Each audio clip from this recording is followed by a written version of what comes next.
Secret Level has a lot of buzz behind it. It looks incredible from what we've seen thus far. I mean, the series. Let's face it. It's basically like a gamer's wet dream. Oh my gosh! It's an I'm so offended by it. It's an animated anthology series, 15 parts, each based on a popular video game. What can you guys say about the origins of this series? Well, if you've seen our show, Love, Death, and Robots, it seems like a pretty natural extension of that. Yeah. Why it took us so long to go, hey, what if we just did Love, Death, and video games, and went to all the people that we work with in the video game industry and said, loan us your characters and your worlds. We'll tell new stories in them. Seems pretty fucking obvious. Took me a long time to think of that. So I was going to say by us, he means by me. Yeah. Yes. But then it seems like the natural extension of what we do at Blur. So I'm pretty happy that we're here now. Yeah. Can you easily rattle off all 15 titles? Yeah. You can? Oh, you want me to? Yeah, I want to hear it. Oh, wow. All right. I shouldn't have answered that confidently. It's Warhammer, Unreal Tournament, Armored Core, Spelunky, Crossfire, Mega Man, Concord. Where am I? Honor of Kings, New World. Oh, Mega Man. Mega Man, Pac-Man. Sifu. How many we at? Exodus. How many we at? Dungeons Dragons, Warhammer. Dungeons and Dragons. Did we get them all? Crossfire, you got it? We said I Crossfire. think so. It was either 14 or 15. Yes. Well, either way, it was a really good job. Either way. I mean, you like right. You're the one we left out. We're gonna know when we play this back. I mean, you talked about like. It was only because you rushed us. Yeah. Like, I mean, how tough is it to pull off rights wise though? Like, you have relationships with these, but like, still, It's much easier than you think. Is it really? No. Without getting into the boring corporate structure, Yeah. I will say that Amazon, normally a lot of companies that want to make things off of other people's IP, it's like a land grab mentality. We're going to invest money in making this, and we need to own all the rights and benefit from that. Amazon has been very open-minded about the concept of these are established IPs, and they're big companies that make these things with the big fan bases, and that we're just going to play in their sandbox, and we're not going to try and say, gimme, gimme, gimme all the time. So Amazon, I think, is probably unique among the streamers that would allow that to happen. So it's the perfect home for us. But are you secretly piloting any of these as their own spin-off shows? I mean, that was always whether we... There's no secret about it. But you're outwardly. Yeah, I mean, the idea was it could be these could be pilots for or at least an example of the power of the franchise or the storytelling. But I would say in a way that feel like the best part about it is it's a shadow pilot but in like the riskiest, best version of it. Like if you're adapting like a $150 million video game franchise, there are many boxes that like you have to tick along the way to adapting that. But like when you're making a Armored Core episode, like as a junkie mech pilot, I mean, like people aren't so precious. Yeah, like so we got a lot of leeway to take some sort of bold risks with a lot of these episodes, which feels like a step towards like different adaptations for video games. So like, yes, I hope in the best way possible they are like pilots for what we can do. Yeah. Do you have any favorites that you'll mention thus far that like you would lean towards if you could? No, we couldn't say that. Yeah. They're all your babies. Well, I will say that it's not that it's kind of to build off what Dave said, taking chances. There's some that you wouldn't think would be the ones that were that resonate the most, and yet they do. Like if I went to pitch, I'm not going to mention the name, but if I went to pitch one of these, I might not get as much interest as some of the others, and yet it's a breakout episode. And the beauty of the anthology is like we don't know. Like this is certainly what I like, but you go somewhere else and folks love this other episode. Like they may love the complete opposite of what I.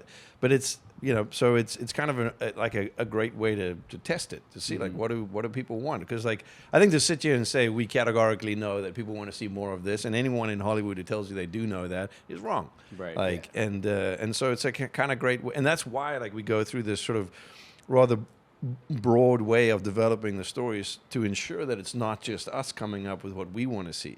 We have authors and like multiple authors who come with us to help come up with the stories and a screenwriting pool and do whatever we can to make sure it doesn't feel like some homogenized pulp at the end of the day. Yeah. Who was it in Hollywood? Was it Robert Evans that famously said like the one thing about Hollywood is we don't know shit or something like that? I don't know, Sure. but he was right. Nobody really knows. Yeah. You always feel like you're going to get to that room, like somewhere in some room on a big enough tower or somewhere on a big enough lot. Like, that's where the smart people are who make all the decisions. I'm like, and but maybe there is that room, and I just haven't got to But it even yet. if you can, like I'm a huge fan of data. I want to know all the, like Amazon and Netflix, they accumulate so much data on the shows and and what people like. But on the other hand, what about the thing that somebody hasn't created yet, right? Yeah. You can also use that to say, well, I'm not going to create the thing that people most want. I'm going to create something else and hope that people, they don't know. And they that, want like, it. that is always like the best thing about, like, and it's a weird line from, like, and it's an animated show, so it'll fit, from Ratatouille, which is like right at the end. It's like the new needs friends, right? And like the fact that Amazon took a risk on a show like this, and there's nothing you can point at that says. I mean, the closest thing is Love, Death, and Robots, which we made too, but like. All those IP holders who came together, like Mega Man says, like, yeah, we'll be in a show next to a Space Marine, like, or, like, I think, so proud of everyone who's like said, like, yeah, let's do this. Like, it feels like in the best way the celebration of a diverse and not risk averse community, and that is the gamers out there. Yeah. Like, Yeah, and I mean, let's face it. Like, video games have been notoriously difficult for Hollywood to adapt. Does it alleviate a little bit of that pressure when you're doing these in more short form ways? I think so. Yes, like I said, like, we at the beginning of the series, I put a sort of 10-minute like mission statement of why we're making the series and what's important about it and what we should do. And there's this one thing I like to say is that gaming is mainstream, right? But if you look at like the games we loved, or the original developers, or like the folks who sat in their garages making games to begin with, like they weren't worried about the bottom line or anything like that. They were doing it for the sheer love of what they were making. And somewhere along the way, like mainstream became like profits and all of that, and like and the sort of, and I used the thesaurus, but the synonyms of mainstream are average, common, and conventional. And I'm like, our episodes cannot be that. They have to be the opposite of it. They have to be eccentric and abnormal and weird, because like I feel like that's where those games began in the first place. So like, I think it's intimidating that we're getting a chance to do it in a very free way. And if we squander that, like, it always pisses me off when like someone when someone tries something new and it's not supported or embraced, and it's great because the door closes a little more for everybody else, right? And so like yes, it's intimidating, but like the hope is that the fans and everyone who we made this show for, because like embrace it as much as we have, because like I want like nothing would make me happier than to see more adaptations done right. Because we certainly haven't, like, and there are some coming out that are amazing. Like Last of Us is like incredible, right? And I'm hoping that like if we can in any way contribute to like a truer, more meaningful adaptation to these franchises that a lot of us have spent our lives with, like, then I will be happy. Yeah. Well, we're also not a Hollywood production company who is working in the game, who's making something with games.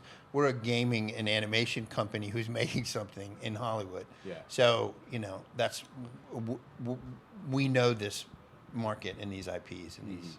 And I will say that like when we were making Love, Death, and Robots, I've only directed one of those episodes. I directed Sunny's Edge, and I remember the feeling I had making it, which was like, this freedom does not come along. Like Tim and David were incredibly trusting, and so like to have it, like it's like lightning has struck twice on this series. Like the level of freedom from Amazon to be able to take these risks and tell bold stories, like is pretty amazing. They agree. We almost made it. Amazing cast that you've assembled on this. I think is this the first time Arnold and Patrick Schwarzenegger have worked on the same project? I don't think, know. I don't know. Must be. Maybe. Are they in the same episode? They are not. They're okay, but they're on. I believe it is. I believe it's the story because I'm almost positive.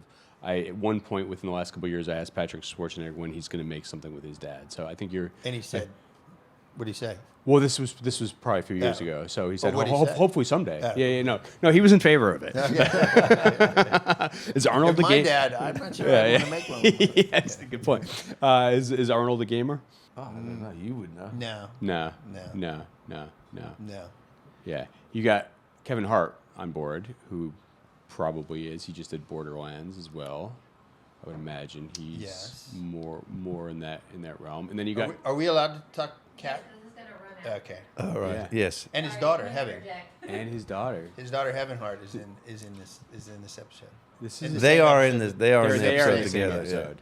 They are in the same Yeah. episode. So you got a couple family affairs brewing. Yeah. Yes. Yes. And Yes. then can you say what Keanu is Actually, in? Heaven was an intern at Blur. Oh, really? Yeah, because she's loves Love, Death, and Robots, and Oh, cool. and she wants to be a writer, and so she was there, and she's just very personable, very smart young woman, and exactly like the character that We had Dave had concepts of the developed in the character, story, and and I'm Tim like, was like, it looks I'm like, look, Wow. anyway. So Keanu is our pilot in Armored Core. Oh, okay. Yes, that was a very. Tim was like the the casting process on our show is unusual. I mean, there's a very typical part of it too, but like I was sitting at home and Tim dictates on his phone a lot. Like he doesn't type. He talks into it. So I got a I have message. fat fingers.